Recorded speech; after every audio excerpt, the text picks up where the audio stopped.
By the late summer, the news of what had happened on Animal Farm had spread across half the county.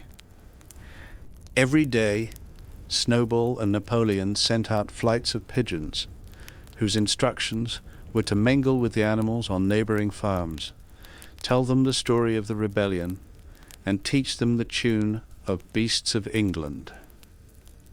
Most of this time Mr. Jones had spent sitting in the tap room of the Red Lion.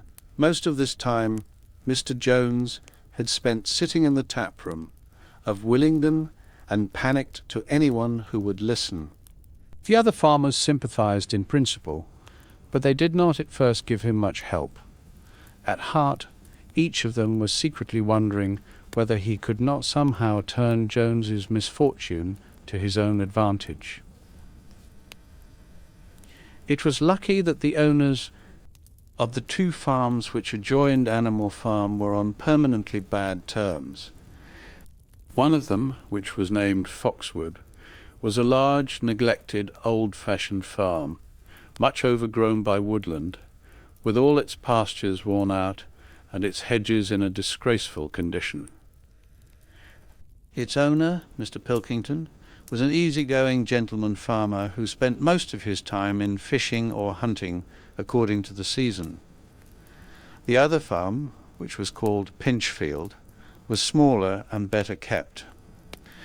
Its owner was a Mr. Frederick, a tough, shrewd man, perpetually involved in lawsuits and with a name for driving hard bargains.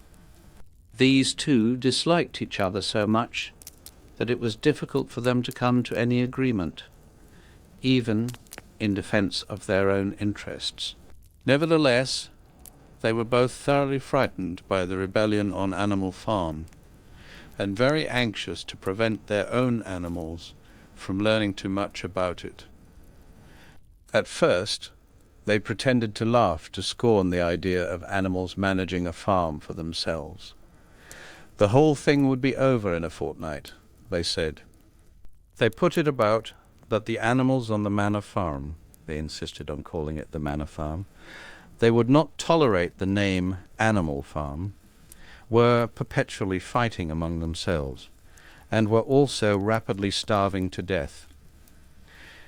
When time passed and the animals had evidently not starved to death, Frederick and Pilkington changed their tune and began to talk of the terrible wickedness that now flourished on Animal Farm.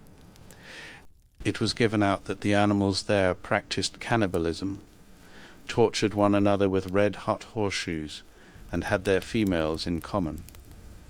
This was what came of rebelling against the laws of nature, Frederick and Pilkington said. However, these stories were never fully believed.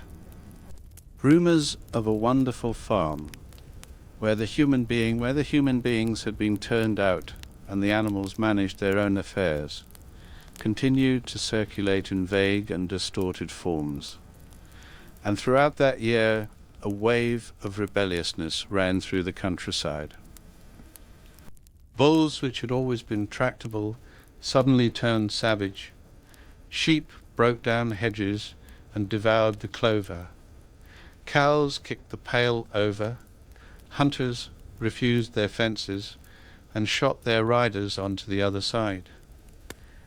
Above all, the tune and even the words of Beasts of England were known everywhere. It had spread with astonishing speed. The human beings could not contain their rage when they heard this song, though they pretended to think it merely ridiculous. They could not understand, they said, how even animals could bring themselves to sing such contemptible rubbish. Any animal caught singing it was given a flogging on the spot. And yet the song was irrepressible. The blackbirds whistled it in the hedges, the pigeons cooed it in the elms. It got into the din of the smithies and the tune of the church bells. And when the human beings listened to it, they secretly trembled, hearing in it a prophecy of their future doom. Early in October, when the corn was cut and stacked, and some of it was already threshed, a flight of pigeons came whirling through the air and alighted in the yard of Animal Farm in the wildest excitement. Jones and all his men, with half a dozen others from Foxwood and Pinchfield, had entered the 5-barred gate and were coming up the cart track that led to the farm. They were all carrying sticks, except Jones, who was marching ahead with a gun in his hands. Obviously, they were going to attempt recapture of the farm. This had long been expected, and all preparations had been made. Snowball, who had studied an old book of Julius Caesar's campaigns which he had found in the farmhouse, was in charge of the defensive operations. He gave his orders quickly, and in a couple of minutes every animal was at his post. As the human beings approached the farm buildings, Snowball launched his first attack. All the pigeons, to the number of 35, flew to and fro over the men's heads, and muted upon them from mid-air. And while the men were dealing with this, the geese, who had been hiding behind the hedge, rushed out and pecked viciously at the calves of their legs. However, this was only a light skirmishing manoeuvre, intended to create a little disorder, and the men easily drove the geese off with their sticks. Snowball now launched his second line of attack. Muriel, Benjamin, and all the sheep, with Snowball at the head of them, rushed forward and prodded and butted the men from every side, while Benjamin turned around and lashed at them with his small hoofs.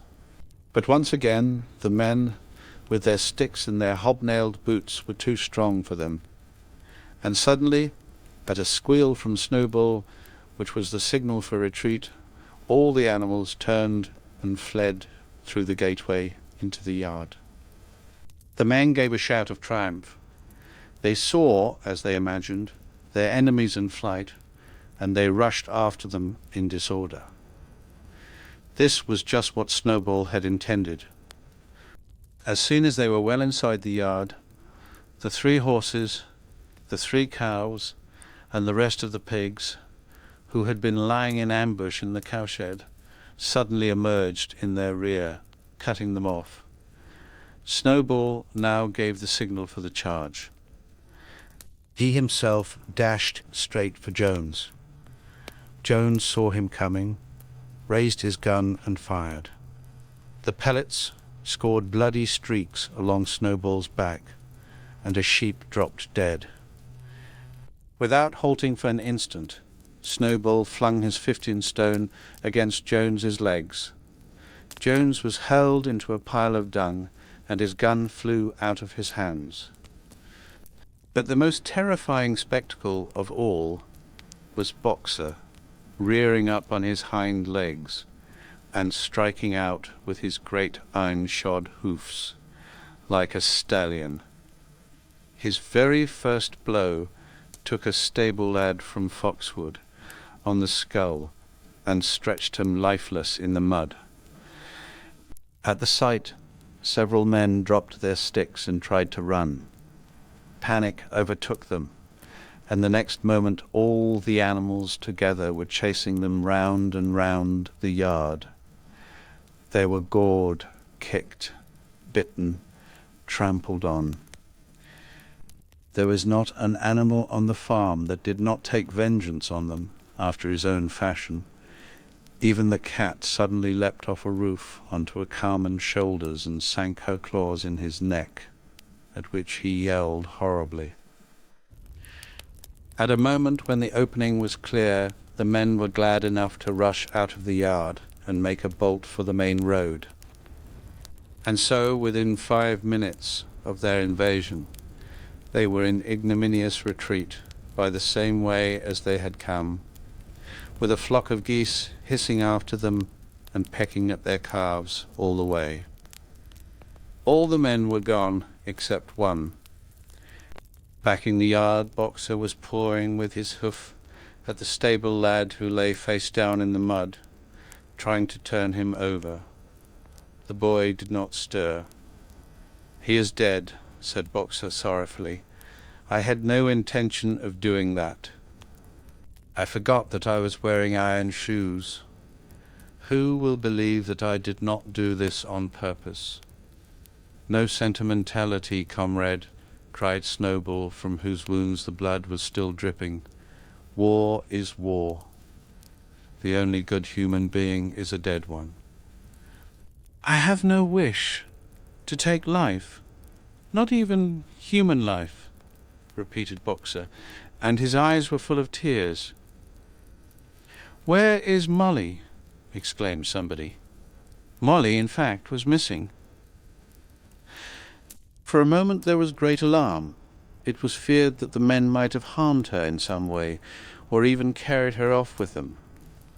In the end, however, she was found hiding in her store, with her head buried among the hay in the manger. She had taken to flight as soon as the gun went off, and when the others came back from looking for her, it was to find that the stable lad, who in fact was only stunned, had already recovered and made off. The animals had now reassembled in the wildest excitement, each recounting his own exploits in the battle at the top of his voice. An impromptu celebration of the victory was held immediately. The flag was run up, and Beasts of England was sung a number of times. Then the sheep who had been killed was given a solemn funeral, a hawthorn bush being planted on her grave. At the graveside, Snowball made a little speech, emphasizing the need for all animals to be ready to die for Animal Farm, if need be. The animals decided unanimously to create a military decoration, Animal Hero First Class, which was conferred there and then on Snowball and Boxer.